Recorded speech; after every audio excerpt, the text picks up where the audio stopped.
श्री कृष्णा बच्चों, आप पढ़ रहे हैं आपकी हिंदी की किताब से पाठ 7 वीर बालक अभिमन्यु। इस वीर बालक अभिमन्यु के बारे में आज हम पढ़ रहे हैं। जब आपको पहले मैंने पिछले वीडियो में बताया कि कौरव 100 भाई थे, पांडव 5 भाई थे और फिर वो धोखाधड़ी वो कर रहे थे और धोखाधड़ी करके उन्होंने पांडवों को राज्य के अधिकार से वंचित कर दिया था कौरवों ने। तो फिर उनके बीच युद्ध की घोषणा हो गई थी कि अब तो युद्ध ही होगा। तो युद्ध में भाई भाई के विरुद्ध और भतीजे काका के विरुद्ध, मामा भांजे के विरुद्ध, पोता दादा नाना के विरुद्ध, सब एक दूसरे के विरुद्ध मैदान में लड़ने के लिए खड़े थे। और उनमें पांडवों में जो अर्जुन था वो बहुत बेजोड़ तीरंदाज था। और एक दिन कौरवों ने ऐसी योजना बनाई थी कि अर्जुन को युद्ध के मैदान से दूर दक्षिण दिशा में अकेले को जाना पड़ा था। ये मैंने यहाँ तक आपको पिछले वीडियो में बताया था कि उन्होंने ऐसी योजना बना ली ताकि अर्जुन को युद्ध के स्थान से दूर भेजें। अब ये यहाँ पे देखिए, ये जो युद्ध का क्षेत्र है, यहाँ पे सारी सेना आमने सामने खड़ी है।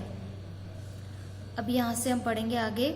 दूसरे दिन कौरवों के सेनापति द्रोणाचार्य ने अपनी सेना इस ढंग से चक्करदार तरीके से जमाई कि जो भी उसमें घुसे वह जरूर ही मारा जाए।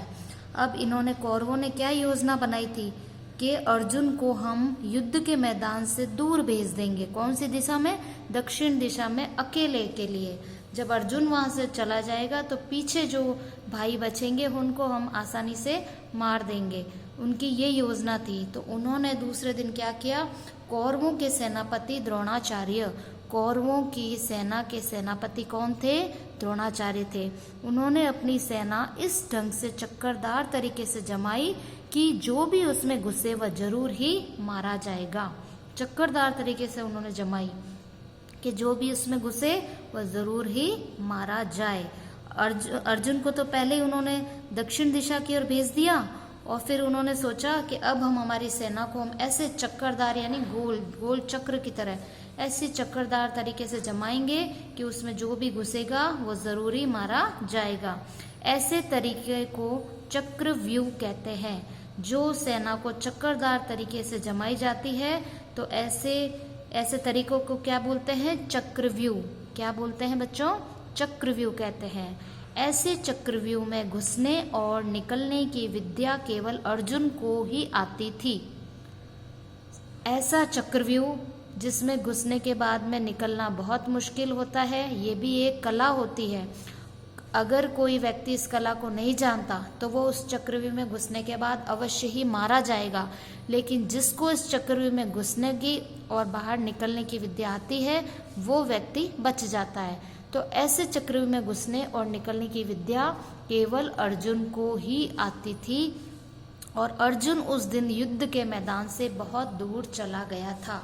कौरवों की योजना क्या थी? कौरवों की ये योजना थी कि हम अर्जुन को तो मैदान से दूर दक्षिण दिशा की ओर भेज देते हैं, पीछे जो भाई बचेंगे उनको तो युद्ध चक्रव्यूह हम बनाएंगे। चक्रव्यूह में घुसने और निकलने की कला तो अर्जुन को आती है, अर्जुन को हम दूर दक्षिण दिशा में भेज देते हैं और पीछे जो भी उस चक्रव्यूह में घुसेगा वो अवश्य ही मारा जाएगा। इसी योजना के साथ उस दिन उन्होंने क्या किया था? अर्जुन को दक्षिण दिशा की ओर मैदान से बहुत दूर भेज दिया था। और अब पांडव क्या करते? अब पांडव क्या कर सकते थे? अब पांडव क्या करते? पांडव क्या करते? वे सब चिंतित थे। चिंतित मतलब चिंता में आ जाना। वे सब चिंतित थे।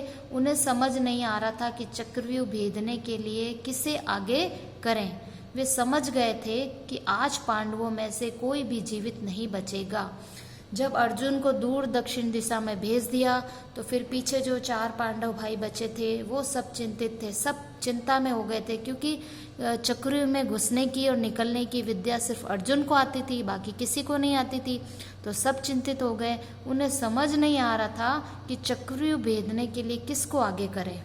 वे समझ गए थे कि आज पांडवों में से कोई भी जीवित नहीं बचेगा। उनके मन में क्या विचार चल रहा था कि आज हम भाइयों में से कोई भी जीवित नहीं बचेगा।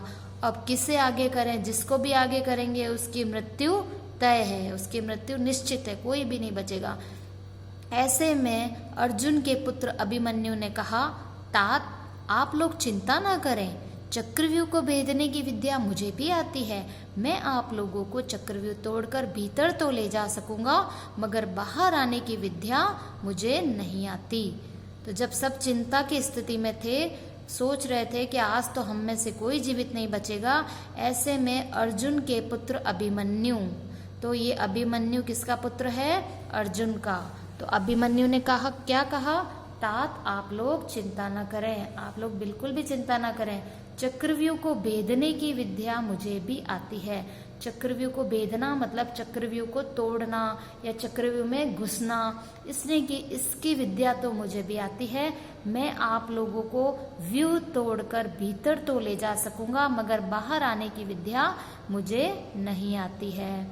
तो अभिमन्यु ने क्या कहा कि आप चिंता मत करो, चक्रव्यूह को भेदने की विद्या मुझे आती है, मैं आपको चक्रव्यूह के अंदर तो ले जा सकता हूँ उसको तोड़कर, लेकिन बाहर कैसे आना है यह विद्या मुझे नहीं आती है, ऐसा अभिमन्यु ने कहा।